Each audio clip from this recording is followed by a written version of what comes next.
On some level, you have to pity Offworld Starship Troopers Extermination. Entering early access last year in May, it garnered some decent attention as one of the better adaptations of the movie's action. 16 players in a single match, near relentless hordes of bugs with their corpses persisting and piling high. It all sounded rather promising despite the technical issues and bugs.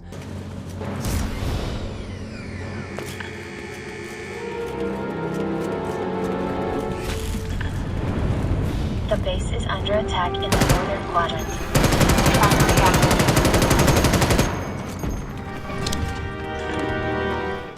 Of course, then Helldivers 2 launched earlier this year. It made no bones about its inspirations, twisting it to deliver clever satire while offering high-octane battlefields with objective variety, exceptional production values, fun weapons, and an addictive gameplay loop. Comparisons between Helldivers 2 and Starship Troopers Exterminations are perhaps inevitable. While their gameplay is different, I believe the latter has some significant problems, and would struggle to shine even if the former didn't launch earlier this year. There's some potential, but it's buried under a load of metaphorical and literal bugs, bad design decisions, repetitive action, and continued performance issues.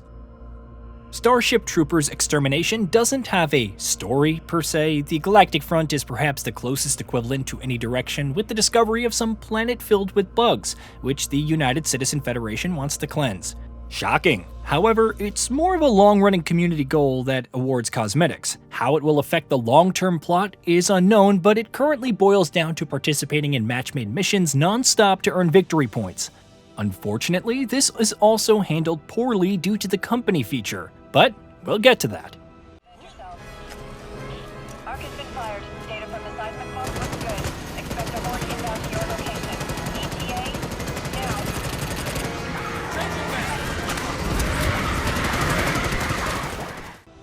Right away, the lack of soul or pretty much anything charming about the franchise is evident. Sure, you have those faux news broadcasts before missions and decals that unenthusiastically proclaim that the only good bug is a dead bug, but that's it. There's very little chatter between troopers during missions. The Arachnids at least come across as threatening enough, so there's that. From the outset, you can select a randomly generated mission to matchmake for or opt for quick play, which will take you anywhere. You want to focus on the former upon reaching higher ranks, which offer higher difficulty missions that net more XP.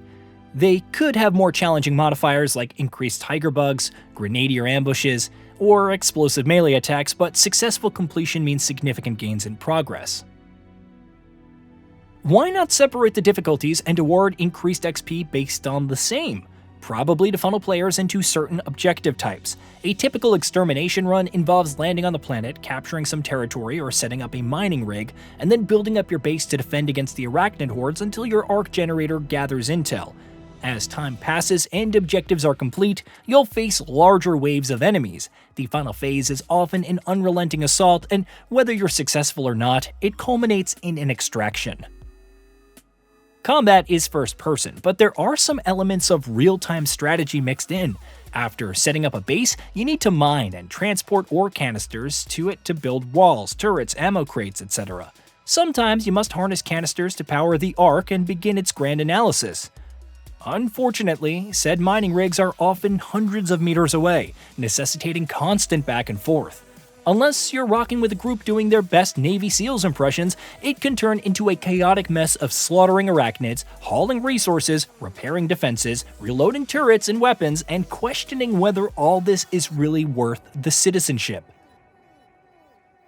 Some more straightforward missions provide a base from the outset and send waves of enemies with increased attack modifiers. It functions more like traditional horde mode, as you earn resources after every wave to spend on improving your base.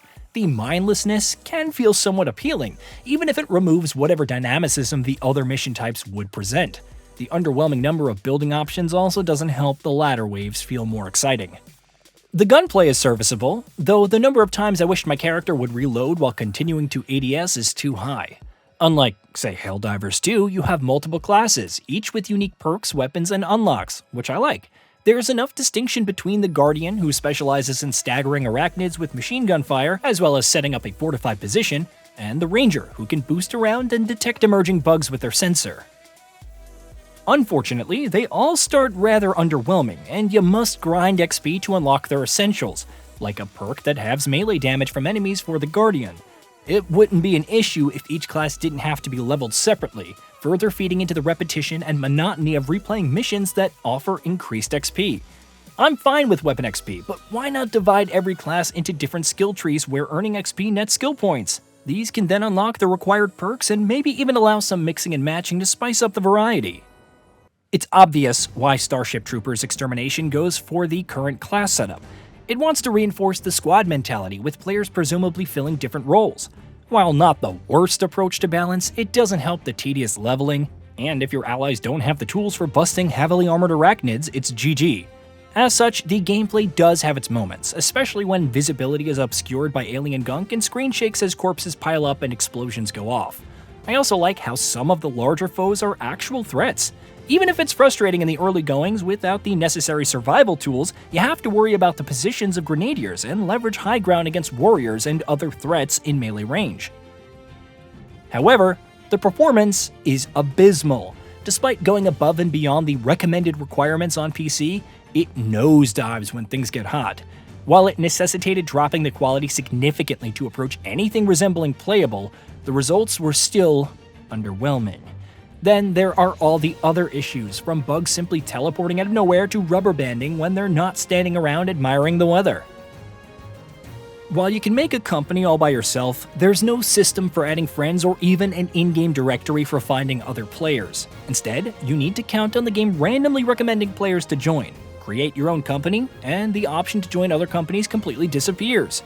It's possible to matchmake with other players' companies, but the wait times for my own operations didn't make it worth it. As a take on clans, companies are simply terrible, presenting a significant barrier to anyone who wants to grind away on the Galactic Front. Not that the rewards, 3 underwhelming cosmetics, are necessarily worth it right now. After exiting early access, Starship Troopers Extermination is indeed pitiful, just by sheer virtue of its slow progression, asinine company system, performance issues, and jank. The positives are whelming at best, but perhaps the worst part is that it just fails to immerse you in the universe, much less like anything you do matters. It may have a different gameplay loop, but stick with Helldivers 2 if you want anything remotely resembling a compelling Starship Troopers experience. Hey, did you know that we at GamingBolt upload new videos every day? Stick around, drop a like, subscribe, and hit that bell. And let us know what kind of content you'd like to see in the future with a comment below.